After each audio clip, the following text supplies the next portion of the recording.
اعوذ باللہ من الشیطان الرجیم بسم اللہ الرحمن الرحیم الحمد للہ رب العالمین الصلاۃ والسلام علی رسولہ الکریم رب اشرح لی صدری ویسر لی امری واحلل عقدۃ من لسانی یفقہوا قولی۔ السلام علیکم ورحمۃ اللہ وبرکاتہ۔ آج ہم QC1 کا سبق نمبر 17 شروع کریں گے۔ تو سب سے پہلے ہم اے پارٹ لیتے ہیں جس میں ہم نے نماز پڑھی، قرآن پڑھا، اور آج سے ہم اپنا جو کورس کانٹینٹ تھا وہ ہم کمپلیٹ کر چکے ہیں۔ تو یہ جو آخری 4 اسباق ہیں ان میں ہم قرآن سے متعلقہ کچھ چیزیں سیکھیں گے انشاءاللہ۔ تو آج کے سبق میں ہم نزول قرآن کا مقصد سیکھیں گے، دیکھیں گے کہ کیا ہے، کیا بتایا گیا ہے ہمیں، اور گرامر میں ہم فعل امر کر رہے تھے تو اس میں مزید کچھ افعال جو باقی رہ گئے ہیں وہ کریں گے انشاءاللہ۔ تو ہوم ورک، پاکٹ بک، اور اب ہے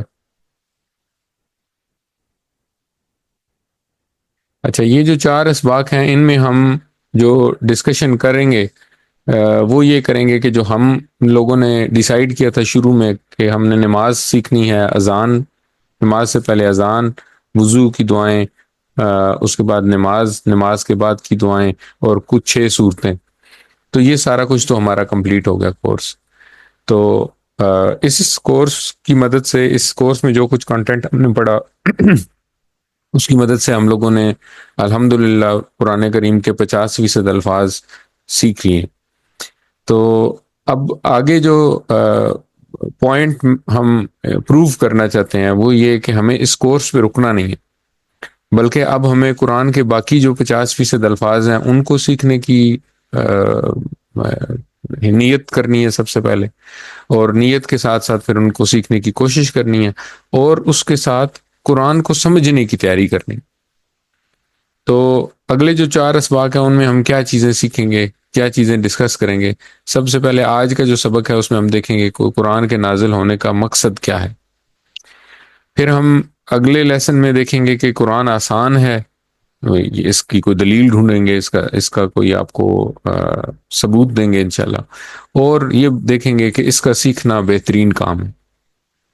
سبق نمبر 19 میں ہم قرآن سیکھنے کے طریقوں پہ غور کریں گے، اور سبق نمبر 20 میں ہم ریوائز کریں گے کہ آڈٹ کریں گے اپنا کہ ہم نے ان اسباق میں، یہ جو 19 اسباق ہم نے پڑھے ہیں، ان میں قرآن کو کتنا سیکھا۔ اچھا تو آج جو ہم سورت لیں گے وہ آیت لیں گے، آیت مبارکہ لیں گے، وہ سورت صاد کی آیت نمبر 29 ہے۔ تو جو ٹاپک ہے وہ ہمارا ہے قرآن کے نازل ہونے کا مقصد، ٹھیک ہے۔ تو اس کے متعلق دیکھتے ہیں کہ یہ آیت کیا کہتی ہے۔ تو سب سے پہلے اس کی تلاوت سنتے ہیں۔ کتاب انزلناہ الیک مبارک لیدبروا آیاتہ ولیتذکر اولو الالباب۔ صدق اللہ العظیم۔ تو آیت کیا کہہ رہی ہے جی؟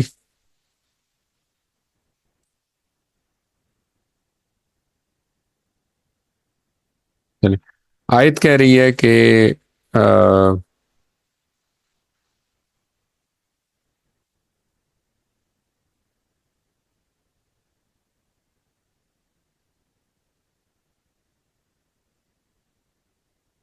اچھا آیت کیا کہہ رہی ہے؟ آیت کہہ رہی ہے کہ مقصد نزول کیا ہے۔ تو مقصد نزول، اس آیت کو ہم جب سیکھ لیں گے تو ہمیں اندازہ ہوگا کہ آیت قرآن کریم کا مقصد نزول یہ نہیں ہے کہ اس کو پڑھیں ثواب کی نیت سے، ثواب تو ملے گا ہی جب پڑھیں گے، اور نہ اس کا مقصد یہ ہے کہ اس سے ہم اپنی جو اس کی آیات کا ورد کر کے یا مختلف مشکلوں کے حل ڈھونڈیں، بلکہ قرآن کریم کا جو مقصد ہے وہ ہے تدبر۔ تدبر کس پر؟ قرآن کی آیات پر۔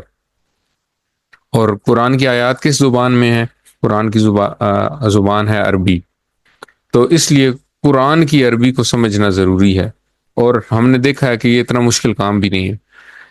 اگر ہم اتنے آسان سے کورس کے ذریعے وہ عربی جو ہم جانتے ہیں اس کے ذریعے ہم نے 17 گھنٹے میں، آج ہمارا ٹارگٹ جو 50% قرآن کے الفاظ ہیں وہ انشاءاللہ اچیو ہو جائے گا.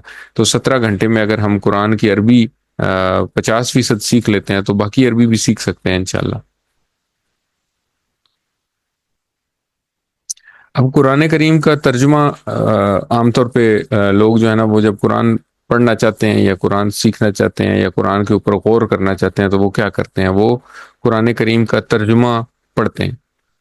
اب قرآن کریم کا ترجمہ ایک حد تک تو جو عربی کی عبارت ہے اس کو بیان کر سکتا ہے, لیکن اس کا ایگزیکٹ ترجمہ یا اس میں جو بات کہی جا سکتی ہے بہت ساری جگہوں پہ اس طرح اس کا ترجمہ نہیں کر سکتا.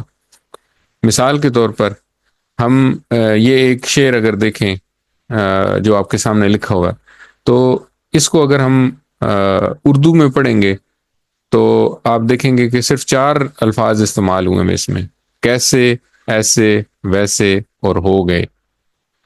اب ان 4 الفاظ کے ساتھ اگر ہم مطلب اس کو کسی اور زبان میں ٹرانسلیٹ کرنے کی کوشش کریں تو یہ ہم نہیں سمجھ سکتے کہ یہ اس میں کیا کہنا چاہ رہا ہے. ٹھیک ہے, شاعر اس میں کیا کہنا چاہ رہا ہے, لیکن چونکہ ہم زبان جانتے ہیں ہمیں یہ پتہ ہے کہ وہ یہ کہہ رہا ہے کہ کیسے کیسے ایسے ویسے ہو گئے, ایسے ویسے کیسے کیسے ہو گئے.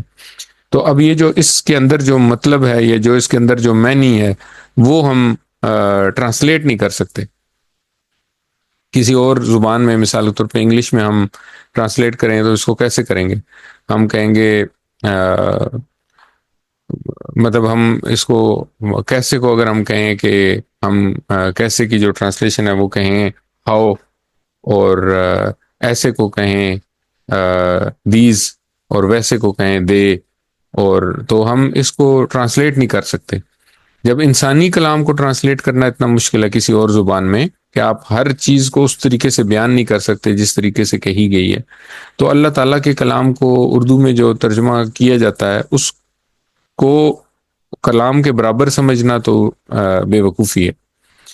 اچھا, اس کے علاوہ ہم نے شروع میں یہ بات بھی پڑھی تھی, شروع میں یہ بات بھی ہم نے دیکھی تھی کہ قرآن جو ہے وہ چونکہ عربی میں نازل ہوا ہے اور ہماری روزمرہ کی زندگی میں عربی میں ہی تلاوت کیا جاتا ہے. نماز میں جس وقت تلاوت کرتے ہیں تو عربی میں ہی تلاوت کیا جاتا ہے, تو اس لیے اس کی عربی سیکھنی بہت ضروری ہے. مثال کلام اس کلام کی مثال جو ہے وہ یہ ہے کہ حضرت علامہ اقبال کا جو کلام ہے اس کو اگر آپ سمجھنے کی کوشش کریں تو آپ اس کو کسی مطلب مثال کے طور پہ اگر فارسی کی کوئی نظم ہے یا تو اگر ہم اس کو ٹرانسلیٹ کرنے کی کوشش کریں اردو میں تو ہم اس کو وہ اس میں وہ جو اس کا وزن ہے, جو اس کی جو خوبصورتی ہے اس کو محسوس نہیں کر سکتے. یا اردو میں جو ان کی کوئی نظمیں ہیں اگر ہم ان کا ترجمہ کریں انگلش میں ٹرانسلیٹ کریں تو ہو سکتا ہے ہم میسج کچھ نہ کچھ حد تک پہنچا دیں, لیکن 100% جو اس کلام کی خوبصورتی ہے, جو اس کلام کا اثر ہے, جو اس کلام میں چھپی ہوئی بات ہے وہ ہم نہیں پہنچا سکتے. اسی طرح عربی جو ہے وہ عربی قرآن جو ہے وہ سمجھنے کے لیے یا اس کی خوبصورتی, اس کا اعجاز, اس کا جو اللہ تعالیٰ کا جو انداز بیاں ہے یا اللہ تعالیٰ کا تبشیر یعنی کہ خوشخبری دینے کا انداز یا اللہ تعالیٰ کا چیزوں سے ڈرانے کا انداز, تو یہ جو انداز ہے نا یہ اردو کے ترجمے کے اندر جو ہے نا اس کی اتنا ایفیکٹ موجود نہیں ہوتا جتنا کہ عربی میں موجود ہے. تو اس میں مطلب ہم یہ نہیں کہہ رہے کہ اس میں ہم کہہ رہے ہیں کہ جی عربی اگر آپ پڑھیں گے تو ثواب نہیں ہوگا, نہیں ایسا نہیں ہے, عربی پڑھیں گے تو ثواب ہوگا. صحیح احادیث سے یہ بات ثابت ہے کہ قرآن کی عربی پڑھنے سے بھی ثواب ہوتا ہے.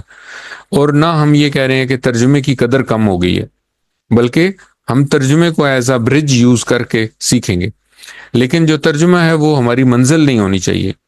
ہماری منزل یہ ہے کہ ہم عربک سے ڈائریکٹلی قرآن جب عربی میں پڑھا جائے یا ہم عربی میں پڑھیں تو ہم ڈائریکٹلی اس کا میننگ سمجھ سکیں انشاءاللہ, اور یہ ہو جائے گا, یہ کوئی مطلب اتنی مشکل بات نہیں ہے. آیات کا کچھ خاص اثر تو ہے, وہ یہ ہے کہ ایک تو نبی کریم صلی اللہ علیہ وسلم کی حدیث کے مطابق ہر حرف پہ 10 نیکیاں ملتی ہیں. تو مثال کے طور پہ اگر آپ الف لام میم پڑھتے ہیں تو یہ 3 حروف ہیں تو 30 نیکیاں ہو گئی. اسی طرح صورتوں اور آیتوں کے بھی کچھ خاص اثرات ہیں، جیسے سورہ رحمان، سورہ یاسین، ان کے کچھ اثرات ہیں، ان کی جو الفاظ کا ردم ہے اس کی وجہ سے کچھ نہ کچھ دل کے اوپر اثر ہوتا ہے، روحانی اس کا اثر موجود ہے، اس کے اوپر تو کوئی شک ہے ہی نہیں ہمیں۔ لیکن ہم لوگ جو بات کر رہے ہیں وہ اس سے ایک درجہ اوپر بڑھ کے بات ہے، وہ یہ ہے کہ یہ ساری چیزیں اسی طرح ہی موجود رہیں، یعنی کہ ثواب بھی اسی طرح موجود رہے، اثرات بھی اسی طرح موجود رہیں، وہ جو الفاظ کے ردم کی وجہ سے جو اس کی خوبصورتی ہے یا جو اس کا اثر ہے وہ بھی اسی طرح موجود رہے، اور اس سے بڑھ کر ایک بات یہ ہو جائے کہ ہمیں وہ الفاظ پڑھ کے ہی ہمیں اس کا مطلب جو ہے وہ سمجھ آنا شروع ہو جائے انشاءاللہ۔ تو آیت جو تھی وہ تھی کتاب انزلناہ الیک مبارک، یہ کتاب ہم نے اتارا ہے اس کو آپ کی طرف، برکت والی ہے۔ کتاب کا مطلب ہے کتاب، یہ ہم شروع سے اسم میں پڑھ رہے ہیں، اور کتاب ہے تو اس کا مطلب ہے یہ کسی مطلب کو اس کو مخصوص نہیں کیا گیا کتاب کو، لیکن جب ہم آگے کی عبارت پڑھتے ہیں تو ہمیں پتہ چلتا ہے کہ یہ ایک خاص کتاب کی بات ہو رہی ہے۔ کس کتاب کی بات ہو رہی ہے؟ جس کو اللہ تعالیٰ نے اتارا ہے۔ تو اب اگر ہم ویسے مطلب دیکھیں تو یہ کتاب کا مطلب جو ہے وہ کوئی بھی کتاب ہو سکتی ہے، عام کتاب، لیکن جب ہمیں آگے اس کا مطلب سمجھ آئے گا تو ہمیں پتہ چلے گا کہ یہ عام کسی کتاب کی بات نہیں ہو رہی، بلکہ یہ اس کتاب کی بات ہو رہی ہے جس کو اللہ نے اتارا ہے، یعنی قرآن کریم۔ کتاب کی جمع ہم نے پڑھی تھی کتب، ہم نے اگر نہیں بھی پڑھی تو آپ اردو میں چونکہ یہ استعمال ہوتی ہے کتاب کی جمع کتب، تو عربی میں بھی کتاب کی جمع کتب ہی ہے۔ اچھا، انزلنا کا مطلب ہے ہم نے اتارا ہے، ٹھیک ہے۔ نازل کرنا یا اتارنا یہ ہم اردو میں بھی استعمال کرتے ہیں، تو اس لیے یہ بھی ہمارے لیے نیا لفظ نہیں ہے۔ تو انزلہ اس کے دو ٹکڑے ہیں، یہ بیسیکلی ایک اسم ہے، ایک فعل ہے انزلہ، تو اس کا یہ اپنی طرف اشارہ کر کے جو ہم نے صیغہ سیکھا تھا انزلنا، انزلہ، انزلو، انزلتا، انزلتو، انزلتم، انزلنا، ٹھیک ہے۔ تو ہم نے اتارا۔ اور دوسرا ٹکڑا اس لفظ کا ہے ہو کس کو؟ ہو کی جو ضمیر ہے وہ اشارہ کر رہی ہے کتاب کی طرف، کہ اس کتاب کو اتارا ہے ہم نے۔ اور الہی کا یہ بھی ہم نے پہلے پڑھا ہوا ہے، الہ کا پورا ٹیبل ہم نے پڑھا تھا، الہی، الہم، الہی کا مطلب ہوا آپ کی طرف،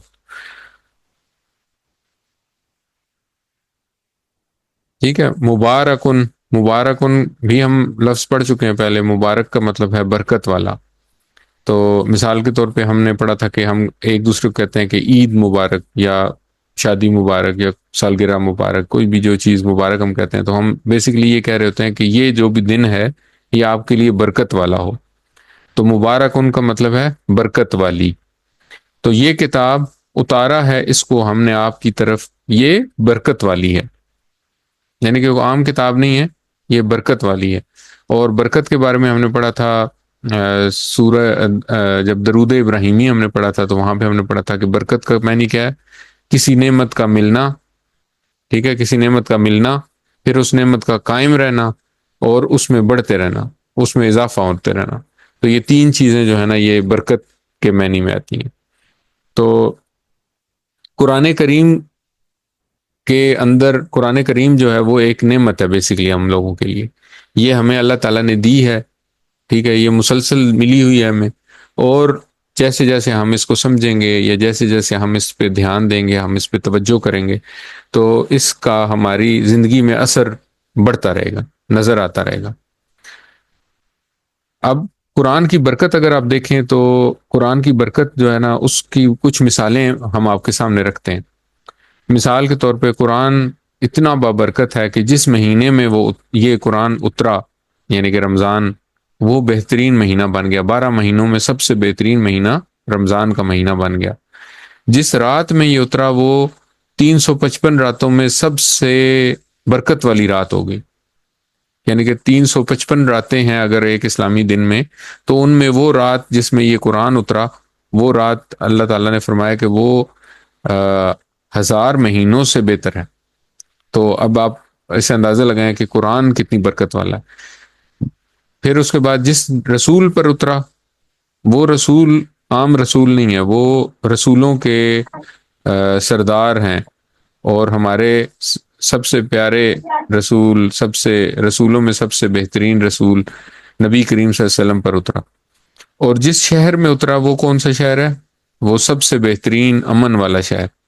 تو اللہ تعالیٰ نے اس شہر کی قسم کھائی قرآن کریم میں، اس شہر میں یہ اترا۔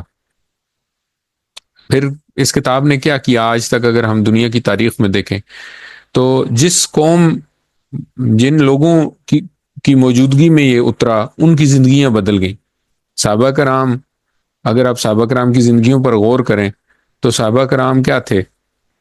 حضرت عمر اسلام لانے سے پہلے اونٹ چراتے تھے، ٹھیک ہے؟ خود حضرت عمر کہتے ہیں کہ میں تو چرواہا ہی ہوتا۔ تو اس کتاب کی وجہ سے ان کی زندگی بدل گئی۔ 100 سال کے اندر اندر وہ لوگ جو کہ عرب کے ایک صحرا میں کوئی جانتا نہیں تھا ان کو، وہ دنیا کی سپر پاور بن گئے اور علم اور اخلاق کے ماڈل بن گئے۔ اگلے 1000 سال تک جب تک مسلمان قرآن سے جڑے رہے تو عمل اور علم کے میدان میں ساری دنیا والوں سے آگے ہی رہے۔ پھر جب ہم نے اس قرآن کو چھوڑ دیا تو دنیا پھر ہم سے آگے نکل گئی، اور ہم جو ہیں وہ اس وقت ہم جس حالت کا شکار ہیں وہ ہمیں پتہ۔ تو اس تصور اور احساس کے ساتھ پڑھیں کہ اس قرآن کی برکتیں جو ہیں وہ کتنی زیادہ ہیں۔ کتاب انزلناہ الیک مبارک، یہ کتاب ہم نے اتارا ہے اس کو آپ کی طرف، اور یہ برکت والی ہے۔ اچھا، اب اگلا جو حصہ ہے نا وہ ہے لیدبروا آیات ہی، ترجمہ دیکھیں، تاکہ وہ غور کریں اس کی آیات پر۔ اچھا، لی جو ہے اس کے بارے میں ہم نے پہلے بھی پڑھا تھا کہ ہم نے اس کو جب کسی اسم کے ساتھ جوڑا تھا تو ہم نے اس کا مطلب کہا تھا کہ اس کا مطلب ہے کے لیے، جیسے للہ، ہم نے کہا تھا الحمدللہ، اللہ کے لیے، تمام تعریفیں اور شکر اللہ کے لیے۔ لیکن ساتھ ہی ہم نے کہا تھا کہ جب یہ کسی حرف کے ساتھ جڑتی ہے،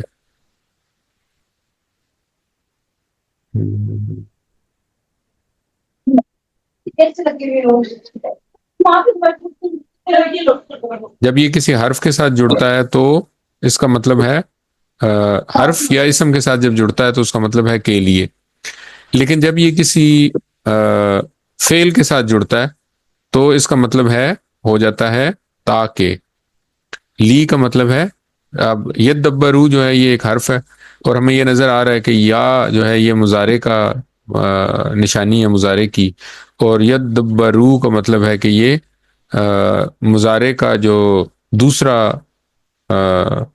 یدبرو نہ ہونا چاہیے یہ، لیکن لی کی وجہ سے کچھ تبدیلیاں آتی ہیں مضارع میں جو ہم انشاءاللہ آگے جا کے کہیں پڑھیں گے۔ تو یہاں پر بس صرف آپ اتنا یاد رکھیں کہ یہ یدبرو جو ہے وہ فعل ہے، آپ کو اس کا ترجمہ اگر آپ دیکھیں گے تو بھی آپ کو سمجھ آ جائے گی، وہ غور کریں۔ تو جب اس کے ساتھ لی استعمال ہوتا ہے، تو جب فعل کے ساتھ لی استعمال ہوگا تو اس کا مطلب ہو جائے گا تاکہ، ٹھیک ہے؟ تو لیدبرو، تاکہ وہ غور کریں، کس پر؟ آیات ہی۔ آیت کی جمع ہم نے پڑھی تھی آیات، اور آیات ہی کا مطلب ہے اس کی آیات پر۔ تو کس کی آیات پر؟ اس کتاب کی آیات پر۔ تو یہاں پہ اللہ تعالیٰ نے سب سے پہلی جو بات بتائی کہ قرآن نازل ہونے کی جو وجہ ہے، جو قرآن نازل کرنے کا جو آبجیکٹو ہے وہ کیا ہے؟ کہ وہ غور کریں اس کی آیات پر۔ یہ نہیں کہا کہ وہ پڑھیں اس کی آیات کو یا اس کتاب کو بار بار بس پڑھتے رہیں، بلکہ غور کریں اس کی آیات پر، ٹھیک ہے؟ تو اس تصور کے ساتھ کہ قرآن کی آیات اس لیے نازل ہوئی ہیں، قرآن اس لیے نازل ہوا ہے کہ ہم اس کی آیات پر غور کریں، لیدبروا آیات ہی، تاکہ وہ غور کریں اس کی آیات پر۔ اب یدبرو جو ہے نا، یہ ہم اردو میں بھی استعمال کرتے ہیں تدبر لفظ، ٹھیک ہے؟ تدبر کرنا، غور کرنا، تو وہاں سے آپ یاد رکھ سکتے ہیں۔ آگے ہے وَلِيَتَذَكَّرَ أُولُو الْأَلْبَابِ، اور تاکہ نصیحت پکڑیں عقل والے. واو کا مطلب ہے اور، لی تاکہ، یہ بھی یتذکر بھی فعل ہے چونکہ، تو جب فعل کے ساتھ لی استعمال ہوگا تو اس کا مطلب ہے تاکہ. یتذکر نصیحت پکڑیں، تذکر کریں یعنی کہ تدبر کریں اور پھر تذکر کریں. تدبر کا مطلب تھا کہ غور کریں اور پھر اس میں سے نصیحت پکڑیں. اور یہ نصیحت کون پکڑیں گے؟ اولو الالباب. اولو الالباب کا کیا مطلب ہے؟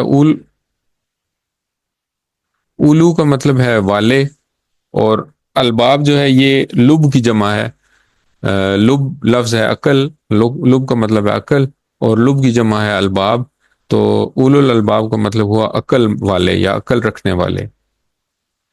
ٹھیک ہے، لب لفظ ہے، ایک اسم ہے یہ، اس کا مطلب ہے عقل اور اس کی جمع ہے الباب.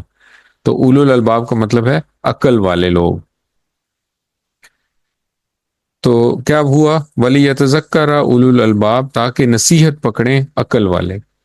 تو اب یہاں پہ دیکھیں دو آبجیکٹو بتائے گئے. قرآن جو ہے وہ برکت والی کتاب ہے، اور اللہ تعالیٰ نے کیوں نازل کی ہے؟ تاکہ لوگ کیا کریں؟ عقل والے جو لوگ ہیں، جو عقل رکھتے ہیں، وہ اس کے اوپر تدبر کریں اور اس کا تذکر کریں. تدبر کا کیا مطلب ہوا؟ اس پہ غور کریں، اور غور کر کے اس میں سے نتیجے اخذ کریں، اس میں سے کوئی چیز اخذ کریں، اور اس کے حساب ان نتائج سے کچھ نصیحت پکڑیں. تو نصیحت پکڑ کے کیا کریں گے؟ پھر وہ اس کو اپنی زندگی میں لے کے آئیں اور دنیا اور آخرت کی ساری برکتیں حاصل کر سکیں. اچھا، اب ہم ان دونوں الفاظ پہ غور کرتے ہیں، تدبر اور تذکر. تدبر کیا ہے؟ تدبر کا مطلب ہے غور کرنا. اچھا، اب غور کرنے کا مطلب یہ ہے کہ جب آپ اخبار پڑھتے ہیں یا کوئی میگزین پڑھتے ہیں، رسالہ پڑھتے ہیں، تو اس کے لیے ہمیں تدبر کی ضرورت نہیں ہوتی. ہم ایک سائڈ سے پڑھنا شروع کرتے ہیں اور آخر تک پڑھتے جاتے ہیں. لیکن جب ہم کوئی سائنس کی کتاب پڑھتے ہیں تو اس کو ہمیں پڑھنے کے لیے تدبر کرنا پڑتا ہے.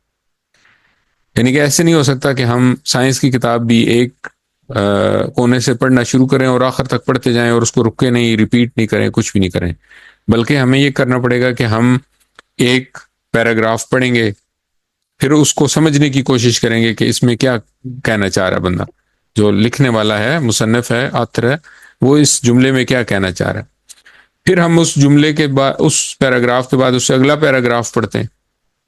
پھر ہم اس پہ غور کرتے ہیں کہ اس میں آتھر یا مصنف جو ہے وہ اس میں کیا کہنا چاہ رہا ہے. پھر ہم اس کو پچھلے پیراگراف کے ساتھ کو ریلیٹ کرتے ہیں، اپنے ذہن میں ایک امیج بناتے ہیں. پھر اس امیج کے ساتھ ہم اس سے اگلا تیسرا پیراگراف پڑھتے ہیں، اس کو سمرائز کرتے ہیں اور اس کو پچھلے پیراگرافز کے ساتھ اس کا کانٹیکسٹ جوڑتے ہیں، اس کو سمجھنے کی کوشش کرتے ہیں کہ آتھر یا مصنف کیا کہنا چاہ رہا ہے. اور اس طرح کرتے کرتے ہم یہ کتاب پڑھتے ہیں جب، تو ساتھ ساتھ ہم اس کے اوپر غور کر رہے ہوتے ہیں. تو دوسری امپورٹنٹ بات یہ ہے کہ غور کرنے کے لیے سمجھنا بھی ضروری ہے. مثال کے طور پہ اگر انگلش میں سائنس کی کتاب لکھی ہوئی ہے اور آپ کو انگلش پڑھنی نہیں آتی، تو آپ اس کے اوپر غور نہیں کر رہے. آپ ہو سکتا ہے اس کو ریڈنگ دے لیں لیکن آپ غور نہیں کر سکیں گے. یا اگر اردو میں سائنس کی کتاب ہے اور اردو میں ایسی ٹرمنالوجیز یوز ہوئی ہیں جو کہ آپ نہیں سمجھ سکتے، تو پھر آپ غور بھی نہیں کر سکیں گے. تو اب غور کرنے کے لیے ہمیں پہلے کچھ چیزیں سمجھنی پڑیں گی. ہمیں یہ سمجھنا پڑے گا کہ قرآن کا ہمارے ساتھ جو تعلق ہے وہ کس طرح ہے، یا قرآن کیا چیز ہے بیسیکلی. اس چیز کو سمجھنے کے لیے یہ چار چیزیں جو ہے نا وہ ہمیں سمجھنی پڑیں گی کہ قرآن سے جو ہمارا تعلق ہے وہ ڈائریکٹ ہے، پرسنل ہے، پلانڈ ہے اور ریلیونٹ ہے. جب تک ہم یہ چار چیزیں نہیں سمجھیں گے ہم قرآن کے اوپر غور نہیں کر سکتے. تو ڈائریکٹ کا کیا مطلب ہے؟ یا راست لکھا ہوا اردو میں، اردو والے الفاظ تھوڑے مشکل ہیں، تو انگلش میں جو الفاظ لکھے ہوئے ہیں ان کو سمجھنا آسان ہے. ڈائریکٹ کا مطلب یہ ہے کہ یہ قرآن جو ہے یہ کوئی بے جان چیز نہیں ہے، اللہ تعالیٰ کا کلام ہے. ٹھیک ہے، اللہ تعالیٰ مجھے دیکھ رہے ہیں. میں اگر اللہ تعالیٰ کا کوئی کلام یا اللہ تعالیٰ کی کوئی آیت پڑھ رہا ہوں تو اللہ تعالیٰ مجھے دیکھ رہے ہیں کہ میں اس آیت کے ساتھ کیا کرتا ہوں. ٹھیک ہے، براہ راست اللہ تعالیٰ مجھے دیکھ رہے ہیں، ڈائریکٹلی اللہ تعالیٰ کی انڈر ویژن ہوں میں اللہ تعالیٰ کی نظر میں ہوں کہ میں اس آیت کے ساتھ کیا کرتا ہوں. کیا میں اس آیت کا ورد بنا دیتا ہوں، یا میں اس آیت کے اوپر غور کرتا ہوں، اس آیت کو سمجھنے کی کوشش کرتا ہوں، یا میں اس آیت کو بس عربی پڑھ کے اور بغیر کچھ سمجھ آئے بس ایسے ہی آگے چلا جاتا ہوں۔ اچھا، دوسرا یہ ہے کہ تو اگر ہم غور کریں گے اس کے اوپر تو اللہ تعالیٰ ہمیں ہدایت کے راستے سمجھا رہا ہے اس میں، تو اس سے ہمیں یہ پتہ چلے گا کہ یہ ہدایت کی کتاب ہے۔ پرسنل کیا ہے؟ پرسنل کا مطلب یہ ہے کہ جو بھی ہم آیت پڑھیں اس کو یہ نہ سمجھیں کہ یہ آیت تو مشرکین مکہ کے بارے میں نازل ہوئی، یا یہ آیت جو ہے یہ بنی اسرائیل کے بارے میں انہوں نے نازل ہوئی، یا یہ آیت جو تھی یہ تو جو نصرانی تھے ان کے لیے نازل ہوئی، یا یہ منافقین کے لیے نازل ہوئی۔ بلکہ ہر آیت کو میں اپنے سے پرسنل، میرے سے پرسنلی اس کا کوئی نہ کوئی تعلق ہے۔ یعنی کہ جس وقت یہ نازل ہوئی ہے تو قرآن کا معجزہ ہے نا کہ قرآن جس وقت نازل ہوا، قرآن اس وقت کے لیے بھی تھا، قرآن آج کے لیے بھی ہے، اور قرآن فیوچر میں جب تک انسانیت اس دنیا پر قائم رہے گی اس وقت تک کے لیے لوگوں کے لیے ہدایت ہے۔ تو مجھے اپنے سے اس کا ریلیشن ڈھونڈنا ہے۔ مطلب مجھے کیا فرق پڑتا ہے کہ بنی اسرائیل کے بارے میں اللہ تعالیٰ نے کیا فرمایا؟ مجھے تو یہ فرق پڑتا ہے کہ میرا اس جو فرمایا اللہ تعالیٰ نے اس کے ساتھ میرا کیا تعلق ہے۔ تو میں نے وہ اپنا جو تعلق ہے وہ ڈھونڈنا ہے۔ تو اگر میں اپنا تعلق ڈھونڈنے میں کامیاب ہو جاتا ہوں تو قرآن سے میرا تعلق قائم ہو جائے گا۔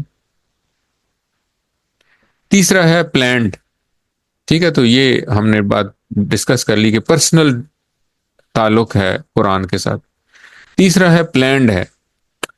پلانڈ کے بارے میں اگر آپ سمجھنے کی کوشش کریں گے تو جیسے اللہ تعالیٰ نے ہر چیز کا پلان کیا ہوا ہے، اسی طرح ہر آیت جو ہے نا وہ بھی میرے لیے پلانڈ ہے۔ مثال کے طور پہ اگر میں آج یہ والی اس آیت کی تلاوت کر رہا ہوں جو ابھی ہم نے پیچھے تلاوت کی ہے، تو یہ آیت میرے سے کوئی نہ کوئی تعلق رکھتی ہے، اسی وجہ سے اللہ تعالیٰ نے یہ مجھے سنوائی ہے یا مجھے یہ پڑھائی ہے۔ ہو سکتا ہے آج مثال کے طور پہ اگر میں مسجد جاؤں اور میں نے اللہ تعالیٰ سے ہدایت کی دعا مانگی، ٹھیک ہے، تو اللہ تعالیٰ نے اس کے بعد مجھے کچھ آیات سنائی، امام صاحب کے دل میں اللہ تعالیٰ نے ڈالا کہ یہ ان آیات کی تلاوت کر دیں آج۔ اب وہ ان آیات میں میرے لیے کوئی نہ کوئی میسج ہے، یہ اللہ تعالیٰ کی طرف سے پلاننگ ہے کہ یہ آج مجھے سنائی گئی۔ اب میں نے دیکھنا ہے کہ اگر میں ان آیات کو سمجھوں گا تو ہو سکتا ہے مجھے اسی دن میں یا اگلے دن میں مجھے کوئی ایسا معاملہ پیش آئے جس میں مجھے ان آیات سے ہدایت ملے، ٹھیک ہے، مجھے اپنی زندگی کے کسی معاملے میں ان آیات سے ہدایت ملے گی۔ تو یہ ہدایت مجھے کب مل سکے گی؟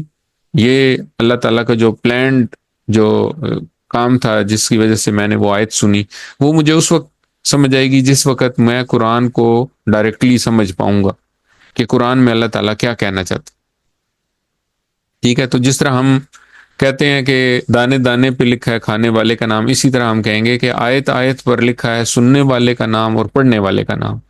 اور جب یہ آیت پڑھی گئی ہے یا جب یہ آیت مجھے پڑھائی گئی ہے یا مجھے سنائی گئی ہے، تو اس کا مطلب ہے کہ آج مجھے یہ ذہن میں رکھنا ہے کہ اگر میں اس کا مطلب سمجھوں گا تو مجھے آج ہدایت ملے گی، کیونکہ میں نے کیا کیا، میں نے اللہ تعالیٰ سے ہدایت مانگی ہے، تو اللہ تعالیٰ ظاہر ہے مجھے ہدایت دیں گے۔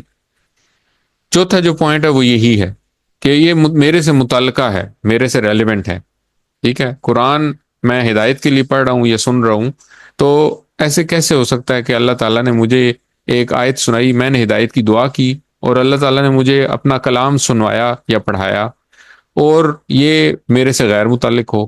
ایسے تو نہیں ہو سکتا۔ تو یہ میرے سے متعلق ہے، تو مجھے یہ سوچنا چاہیے کہ اے اللہ، آج میں نے یہ آیت کیوں سنی؟ تو کیا میں نے کوئی ایسی بات کی جس کی وجہ سے مجھے یہ آیت سنائی گئی یا پڑھائی گئی، یا میرے سے آج کچھ ایسا معاملہ پیش آنا ہے جس کی وجہ سے مجھے یہ آیات سنائی گئی؟ تو یہ ہو گیا تعلق۔ جب تعلق پتہ چل گیا کہ قرآن کا میرے سے تعلق ڈائریکٹ ہے، پرسنل ہے، ریلیونٹ ہے، اور کیا تھا جی، پلانڈ ہے، ٹھیک ہے، پلانڈ ہے اور ریلیٹو ہے۔ تو جب یہ بات مجھے پتہ چل گئی کہ قرآن کا میرے سے تعلق ہے، تو جب بھی میں قرآن کی کوئی آیت پڑھوں گا تو میں کیا کروں گا؟ میں تدبر کروں گا. اب تدبر کیسے کروں گا؟ سب سے پہلے مطالعہ کروں گا، اس کے بعد تصور اور احساس. ٹھیک ہے، یہ دو الفاظ ہم اپنے جو اسواق ہیں ان میں بہت استعمال کرتے رہیں کہ میں تصور کروں گا اور احساس کروں گا. کس طرح کروں گا؟ مطالعہ تو یہ ہے کہ بھئی قرآن کی آیت میں نے پڑھی، ٹھیک ہے، اس کو میں نے، اس کے الفاظ کو میں نے سمجھنے کی کوشش کی کہ ان میں سے کون کون سے الفاظ مجھے آتے ہیں، ان کا کیا مطلب ہے، اور اس سے اس آیت کا پورا مطلب میں نے نکالا. قرآن کی اس آیت کو سمجھ کر بار بار پڑھنے سے ہمیں مثال کے طور پہ اگر ایک دفعہ پڑھیں گے تو ہو سکتا ہے آپ کو 4 الفاظ سمجھ آئیں، دوسری دفعہ پڑھیں گے تو 6 الفاظ سمجھ آ جائیں گے، تیسری دفعہ پڑھیں گے تو اور مزید الفاظ سمجھ آ جائیں گے. ترجمہ یا تشریح پڑھیں گے اس کی تو اس میں جو اور چھپی ہوئی بات ہے یا جو بات ہمارے ذہن میں نہیں آئی تھی وہ بھی آئے گی انشاءاللہ. اس کے بعد کیا کرنا؟ اس کے بعد تصور کرنا. تصور کرنا کیا ہوتا ہے؟ جب آپ سائنس کی کتاب پڑھتے ہیں یا کوئی بھی بک پڑھتے ہیں تو آپ کیا کرتے ہیں؟ آپ اپنے دماغ کے اندر اس چیز کو لے کے آتے ہیں. مثال کے طور پہ اگر آپ نے سائنس میں لائک گریوٹی کے بارے میں پڑھا، آپ نے پڑھا کہ جی بھاری چیزیں اور ہلکی چیزیں اور زمین کی طرف جا رہی ہیں تو ایک سپیڈ میں، تو آپ کے ذہن میں ان چیزوں کا تصور آئے گا. آپ کے ذہن میں ایک ہلکی چیز آئے گی، ایک بھاری چیز آئے گی، وہ ایک جگہ سے گر رہی ہیں اور آپ گریوٹی کو محسوس کریں گے.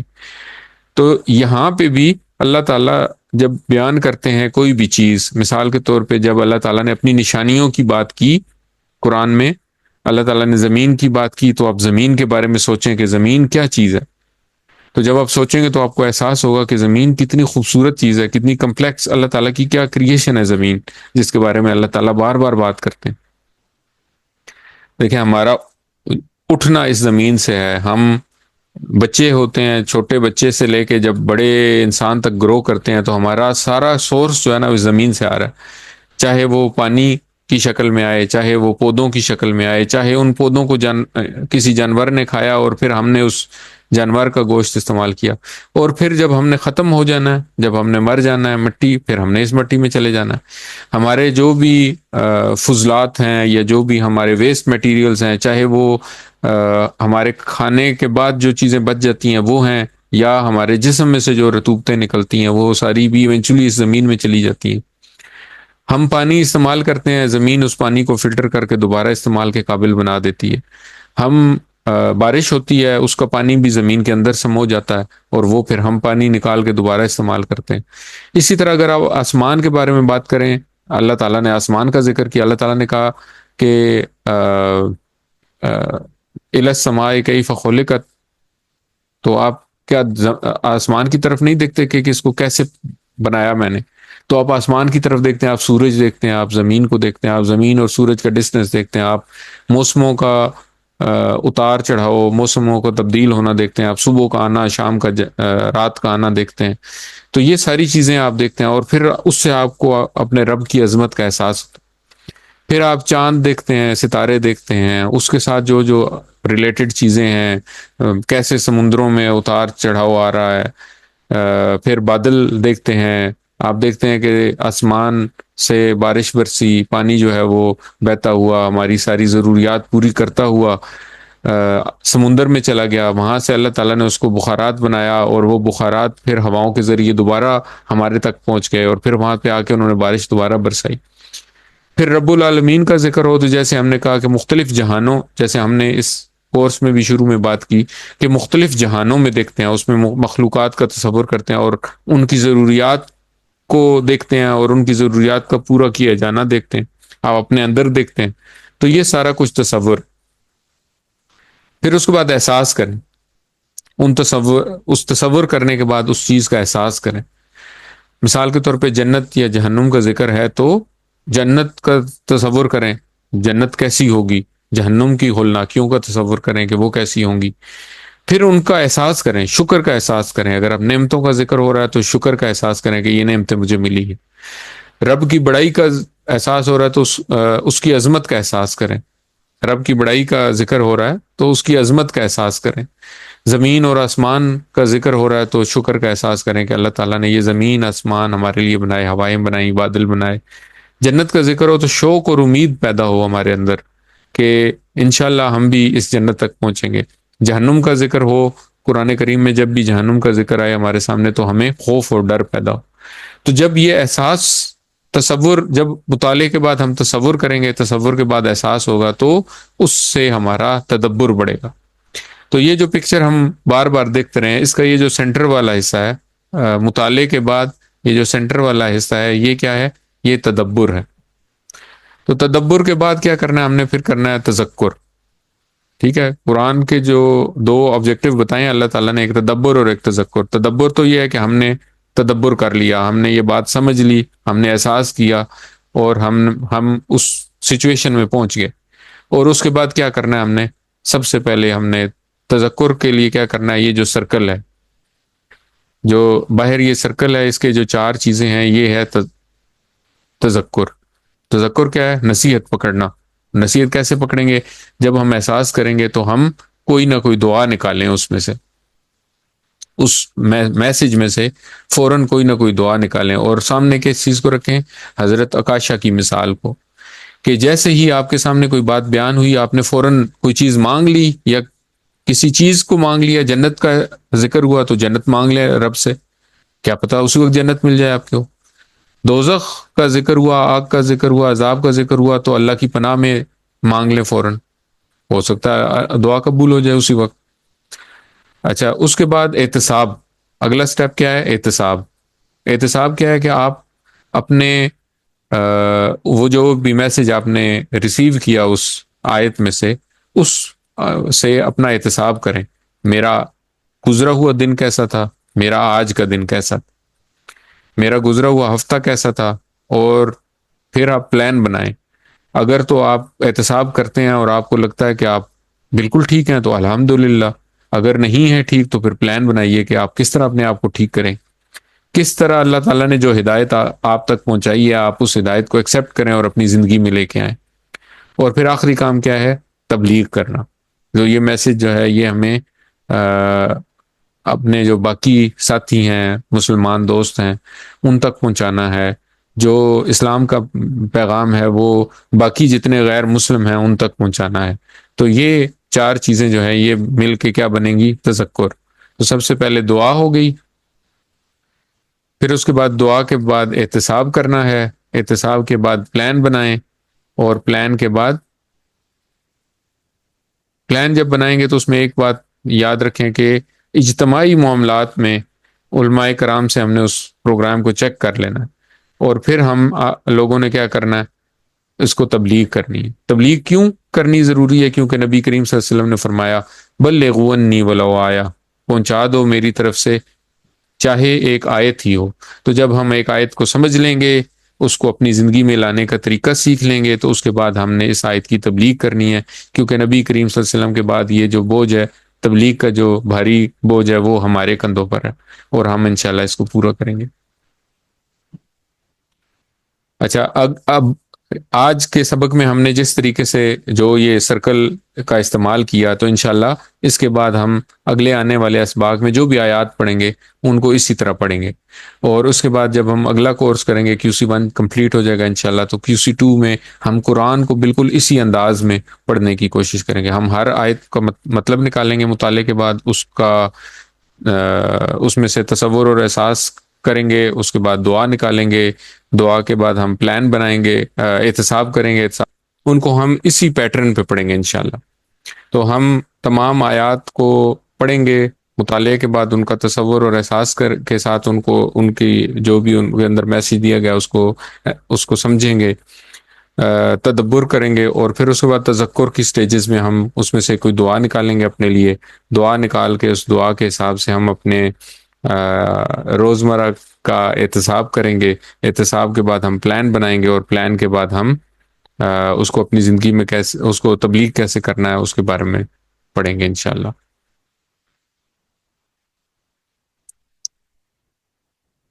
ٹھیک ہے، تو یہ والا یہ جو سرکل ہے، یا یہ جو پکچر ہے، یہ آپ کو آج کے بعد، آج سے پہلے بھی نظر آ رہی تھی، لیکن آج کے بعد جب بھی آپ کو نظر آئے گی تو آپ کو اس کا مطلب پتہ ہوگا کہ ہم کیا کر رہے ہیں.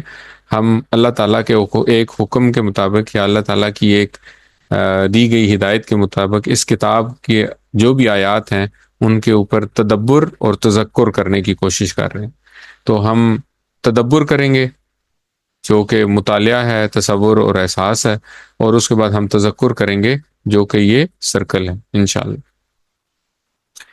تو قرآن کے حقوق جو ہیں وہ ہم ہر دفعہ جب بھی ہم پڑھتے ہیں اپنا جو بھی لیسن ہمارا ختم ہوتا ہے تو اس میں آخر میں ہم بات کرتے ہیں کہ ہمیں قرآن پر ایمان رکھنا ہے، قرآن کو پڑھنا ہے، سمجھنا ہے، غور کرنا ہے یعنی تدبر کرنا ہے، عمل کرنا ہے اور اس کو پھیلانا ہے۔ تو یہی سارے سٹیپس جو ہیں انہی کو سمرائز کریں تو یہ جو آج کی آیات ہیں انشاءاللہ وہ بن جاتی ہیں۔ نوٹ کیجئے کہ بغیر سمجھے، اس میں جو امپورٹنٹ بات ہے وہ یہ کہ سمجھے بغیر نہ تدبر ہو سکتا ہے اور نہ تذکر ہو سکتا ہے۔ تو آج اور ابھی دعا کریں، یعنی جیسے یہ بات ہم نے سمجھی کہ مقصد نزول جو ہے وہ کیا ہے، تدبر اور تذکر، اور وہ سمجھے بغیر نہیں ہو سکتا۔ تو ہمیں یہ تصور اور احساس کرنے کے بعد کہ اللہ تعالیٰ نے اس کو نازل کیا کس کام کے لیے، وہ ہم نے کام کرنا ہے انشاءاللہ۔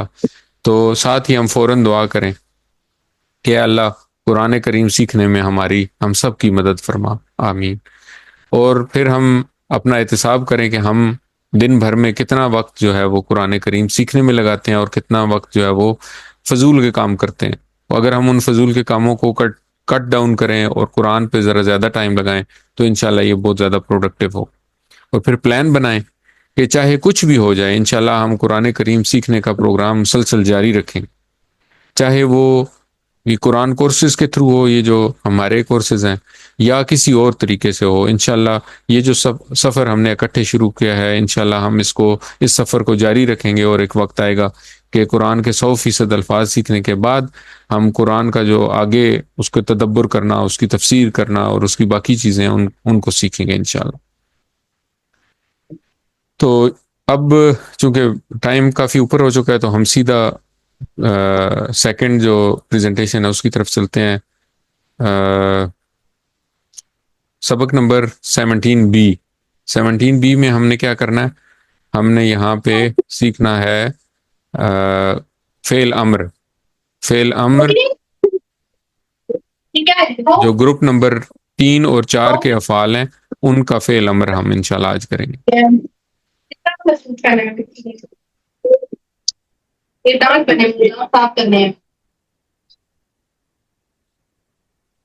اچھا، ہم نے پڑھا تھا جی کہ فعل کی 3 اقسام ہے، فعل ماضی، فعل مضارع، فعل امر۔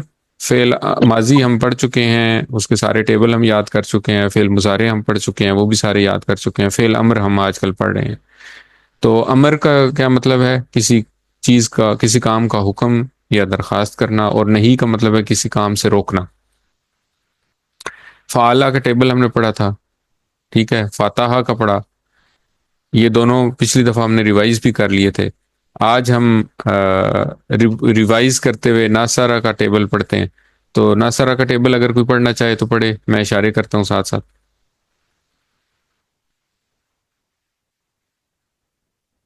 میں پڑھوں؟ جی پڑھیے۔ نصر، نصرتا، نصرتو، نصرتو، نصرتم، نصرنا، جی ینصرو، ینصرونا، تنصرو، انصرو، تنصرونا، ننصر۔ الحمدللہ، ماشاء اللہ۔ اور اس کے امر اور نہیں، انصر، انصرو، لا تنصر، لا تنصر۔ جی ٹھیک۔ تو اس میں جو امپورٹنٹ بات تھی وہ یہ تھی کہ حمزہ جو آیا ہے ناصرہ میں اس کے اوپر پیش آئے گی، اور یہ جو دوسری پیش ہے یہ تو چونکہ ینصرو کی اپنی پیش ہے تو یہ اب اس سے ہم فیملیئر ہو چکے ہیں۔ یہ جو پیش ہے پہلی صرف یہ ہم نے یاد رکھنا ہے کہ فاتحہ یا فعالہ جب ہم نے پڑھا تھا تو اس میں ہم نے الف کے نیچے زیر لگائی تھی، تو ہم نے پڑھا تھا افتح یا افعل۔ تو حکم دینے کے لیے کہتے ہیں افتح، افتحو، لا تفتح، لا تفتحو، یا افعل، افعلو، لا تفعل، لا تفعلو۔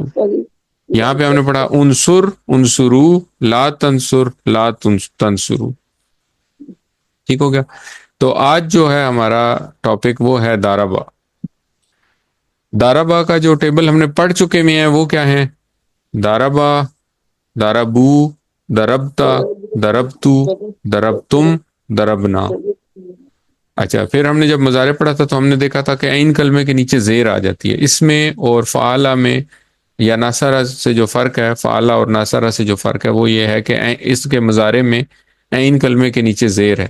تو یہ بنے گا یدربو یدربون، تدربو ادربو تدربون ندربو. ٹھیک ہو گیا؟ یہاں تک تو ہم پڑھ چکے. اب جب ہم نے اس کو امر بنانا ہے تو ہم کیا کریں گے؟ وہی کام جو ہم ہمیشہ کرتے رہے. جی بتائیے.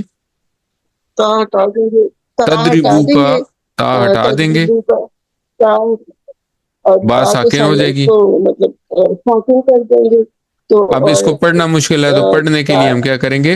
حمزہ حمزہ لگا دیں گے، کے نیچے زیر لگا دیں گے. حمزہ زیر. ٹھیک ہے، تو یہ بن جائے گا ادرب. ادرب کا مطلب ہے تو مار. ادرب تو ادرب، مار، ادربو تم سب مارو. لا تدرب تو مت مار، لا تدربو تم سب مت مارو. ٹھیک ہے، ادرب تو مار، ادربو تم سب مارو. لا تدرب تو مت مار، لا تدربو تم سب مت مارو. ٹھیک ہو گیا؟ میرے ساتھ پڑھیے. ادرب تو مار، یضرب مار، ادربو تم سب مارو. ادربو تم سب مارو. لا تدرب تو مت مار، لا لا تدرب تدرب تم مت مار. لا تدربو تم سب مت مارو. لا تدرب ادرب ادربو، ادرب لا تدرب لا تدربو. لا تدرب لا تدرب. ادرب ادربو، ادرب ادربو لا تدرب لا تدربو. لا تدرب لا تدرب. اچھا، اب میں اگر آپ سے پوچھوں کہ بول چال میں اگر ہم کہیں ادرب تو جواب کیا ہوگا؟ ادربو. ادربو. ادرب اور ہم کہیں ادربو تو جواب ہوگا ندربو. ندربو. زبردست. تو اگر ہم اس کے ساتھ کوئی نون لگا دیں، جیسے القرہ جو ہے نا، یہ کہتے ہیں فٹ بال کو. ٹھیک ہے، تو اگر ہم کہیں ادرب القرہ تو جواب ہوگا ادرب ادربو القرہ. القرہ. اگر ہم کہیں ادربو القرہ تو جواب ہوگا ندربو القرہ. ندربو القرہ. ٹھیک ہے، تو وہ جو بھی ناؤن لگے گا ساتھ وہ اسی طرح رہے گا انشاءاللہ. الحمدللہ. اچھا، تیسرا ٹیبل جو تھا اس میں، تیسرا جو گروپ ہے اس میں ہمیں پتا ہے کہ صرف ایک اکیلا دارابا ہی ہے. ٹھیک ہو گیا؟ اگلا جو ٹیبل ہے وہ ہے سامیہ. تو اس میں ہم پہلے ہی دیکھ چکے ہیں کہ جو سامیہ میں جو ڈفرنس ہے وہ تو ماضی میں ہی نظر آ گیا، عین کلمے کے نیچے زیر ہے. تو مضارع جو ہے وہ اس کا بالکل اسی طرح ہی ہے جس طرح فاتحہ ہے. ٹھیک ہے، تو ہم نے پڑھا تھا. کوئی اور اب پڑھنا چاہے گا اس کو؟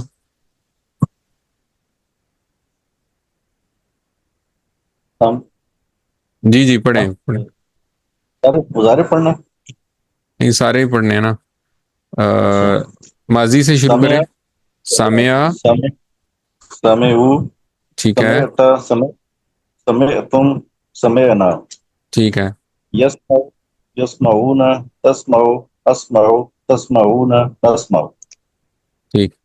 تو اب ہم اس کا کیسے بنائیں گے؟ امر کیسے بنائیں گے؟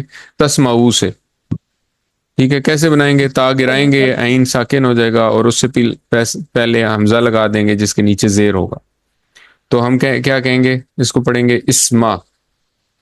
اسما تو سن، اسمعو تم سب سنو. لا تسمع تو مت سن، لا تسمعو تم سب مت سنو. ٹھیک ہے، اسما تو سن، اسمعو تم سب سنو. لا تسمع تو مت سن، لا تسمعو تم سب مت سنو. ٹھیک ہو گیا؟ میرے ساتھ پڑھیے. اسما تو سن، اسمع تو سن، اسمعو تم سب سنو. اسمعوا تم سب سنو. لا تسمع تو مت سن، لا تسمعوا تم مت سنو. لا تسمعو تم سب مت سنو. لا تسمعوا تم سب مت سنو. اسما، اسمعو اسما اسماؤ لا تسمع لا تسمعو، لا تسمعوا لا تسمعوا اسما اسمعو، اسما تسمعوا لا تسمع لا تسمعو. لا لا تسمع تسمعوا لا تسمعوا.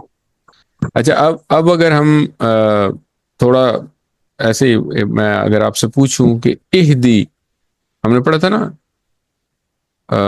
صراط، کیا پڑھا تھا؟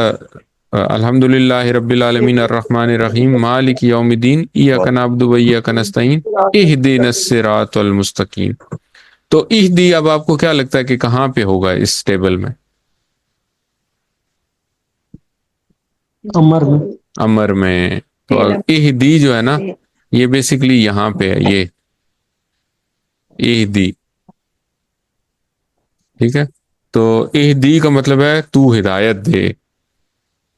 ہدا ٹیبل ہے یہ QC2 میں انشاءاللہ پڑھیں گے.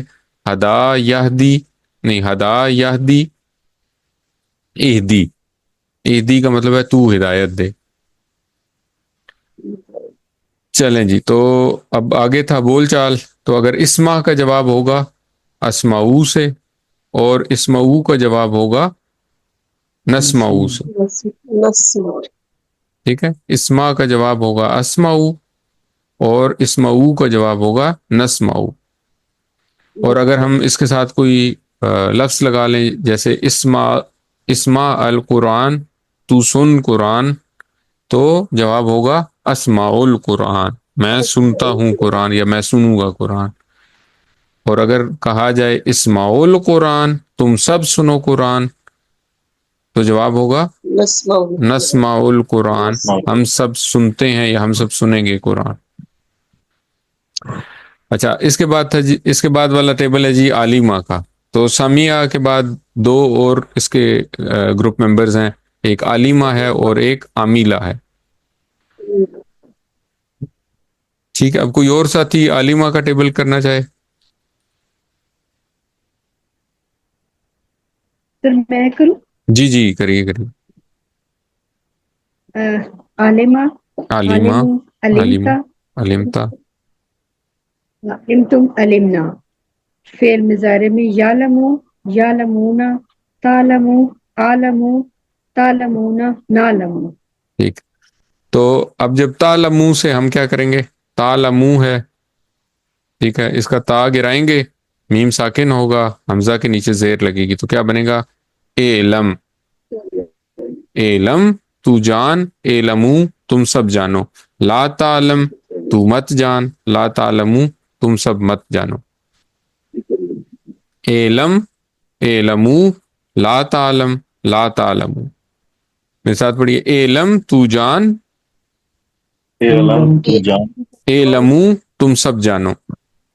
علم تم علمو لا تعلم تو مت جان، لا تعلم لا تعلم لا تعلمو تم سب مت جانو. لا لا تعلم تعلموا تم سب مت جانو. ٹھیک. اچھا، اس کے ساتھ پھر اگلا ہے عاملہ. تو عاملہ کا ٹیبل کوئی پڑھے؟ عاملہ، عاملہ، عاملو، عاملو، عامل، عاملت، نہیں، عاملتا، علمتا، علمتم، علمتم، عمل، علمنا. عمل تم، عملنا. یعمل، یعملون، تعمل، اعمل، تعملون، نعمل. ٹھیک. اور یہ جو تعملو ہے اس سے بنے گا تا گرے گا اور آخر میں لام ساکن ہو جائے گا اور حمزہ کے نیچے زیر ہوگی، تو یہ بنے گا اے مل. اے مل تو عمل کر، اے ملو تم سب عمل کرو. لا تعمل تو مت عمل کر، لا تعملو تم سب مت عمل کرو. اے مل، اے ملو، لا تعمل، لا تعملو. ٹھیک ہے جی. ایمن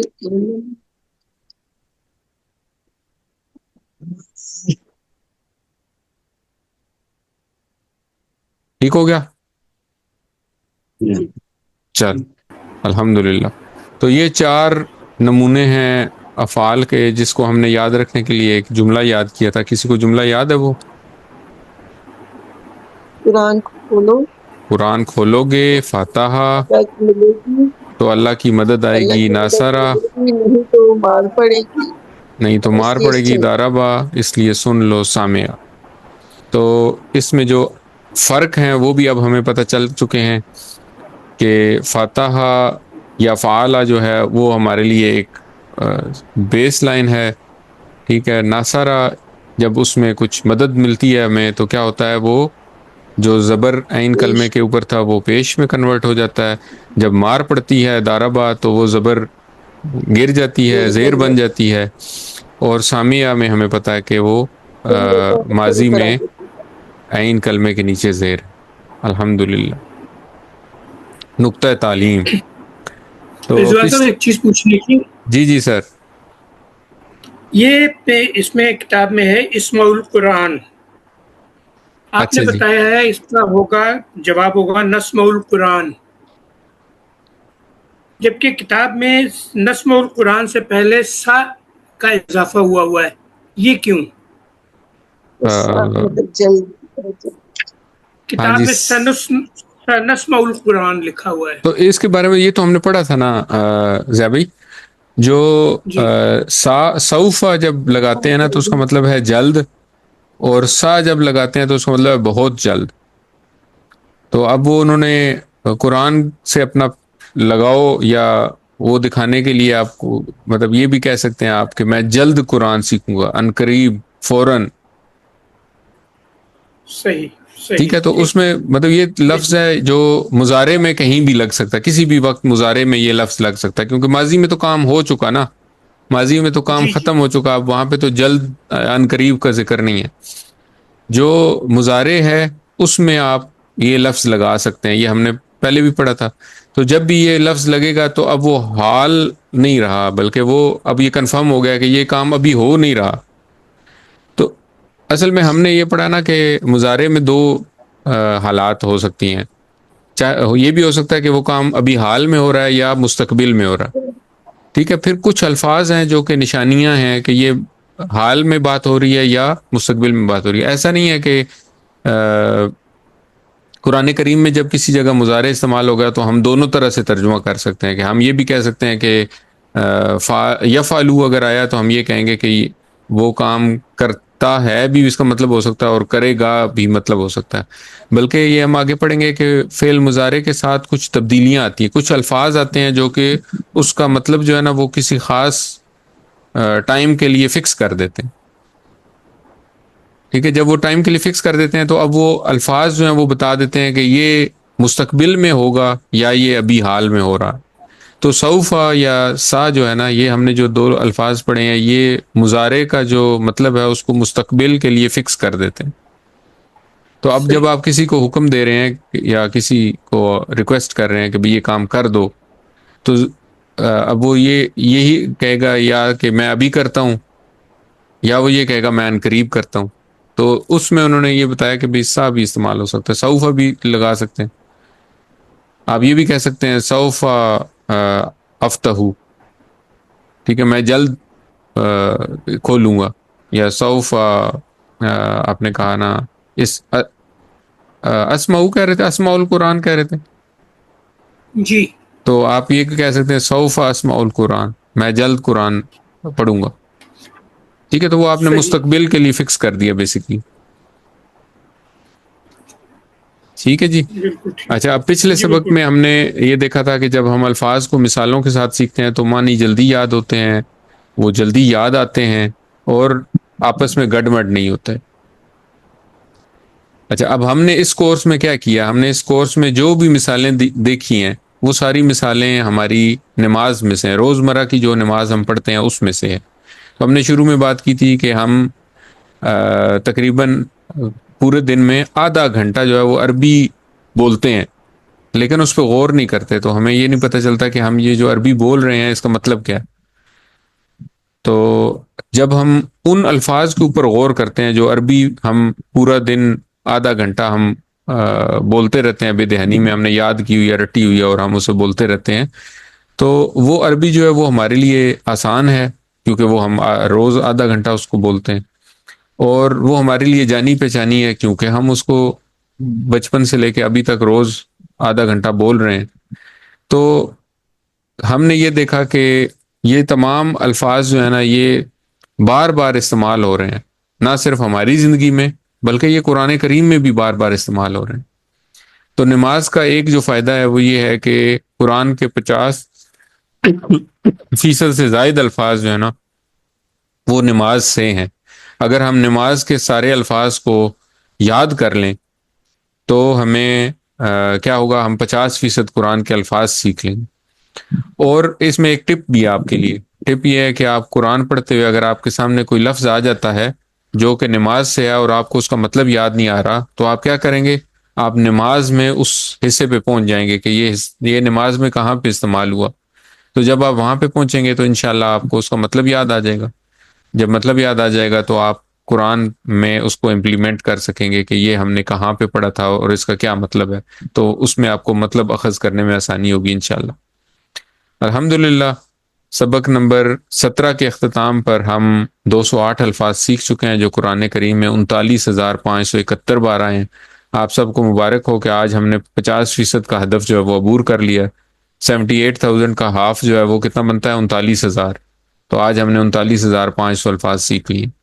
قرآن کریم میں 4,500 الفاظ ہیں جو تقریباً 78,000 بار آئے ہیں۔ 7 ہوم ورک یاد رکھیں، 2 تلاوت کے جن میں سے 5 منٹ قرآن سے پڑھنا، 5 منٹ حافظے سے پڑھنا، اور ان میں یہ جو الفاظ ہم نے سبق میں سیکھیں، یہ جو 200 کچھ الفاظ ہیں ان کو ڈھونڈنے کی کوشش کریں۔ امید ہے اب آپ یہ پریکٹس اگر کرتے ہوں گے تو آپ کو یہ الفاظ ملتے ہوں گے جو ہم نے سیکھے ہیں۔ 5 منٹ اپنے حافظے سے پڑھیں اور اس میں بھی ان الفاظ پہ غور کریں جو الفاظ آپ پڑھ رہے ہیں، اور ان میں سے ان الفاظ کو ڈھونڈنے کی کوشش کریں جو الفاظ ہم پڑھ چکے ہیں۔ 2 پڑھنے کے کام ہیں، ایک کتاب سے جو آج کا سبق ہم نے پڑھا، اور ایک پاکٹ بک سے، ووکیبلری کارڈ سے۔